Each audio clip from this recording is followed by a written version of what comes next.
ইট ভাটায় কাঠ পোড়ানো দ্রুত বন্ধ না হলে স্থানীয় প্রশাসকদের জবাবদিহি করতে হবে বলে জানিয়েছেন পরিবেশ, বন ও জলবায়ু বিষয়ক প্রতিমন্ত্রী শেখ ফরিদুল ইসলাম।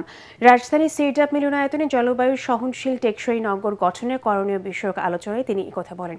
প্রতিমন্ত্রী আরও বলেন, জলাবদ্ধতা ও দূষণ কমাতে অভিযান কিংবা মামলা করেও পলিথিন ব্যবহার রোধ করা যাচ্ছে না। নবায়নযোগ্য জ্বালানির উৎপাদন বৃদ্ধিতে সরকার কাজ করছে বলেও জানান তিনি।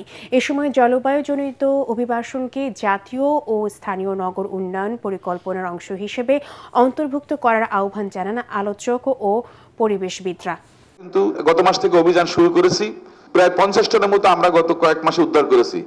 আমরা 100-র উপরে অভিযান চালিয়েছি এবং 200 উপরে মামলা হয়েছে, জরিমানা আদায় হয়েছে প্রায় 19 কোটি টাকার মতো। কিছুদিন আগে ইট ভাটা মালিকদের সাথে বসছিলাম, আমরা ব্লক যারা বানায় তাদের সাথে বসছিলাম। আমাদের ইট ভাটার ব্যাপারে আমরা পরিষ্কার নির্দেশনা দিয়েছি। আমি 8 জন বিভাগীয় কমিশনের সাথে ব্যক্তিগতভাবে কথা বলেছি যে কোথাও যদি আমরা পাই যে একটা ইট ভাটায় কাঠ পোড়ানো হচ্ছে, ওই ডিসি সাহেব, ইউনো সাহেব বা পরিবেশের যিনি ডিডি বা ডাইরেক্টর থাকবেন তাকে জবাবদিহি করতে হবে।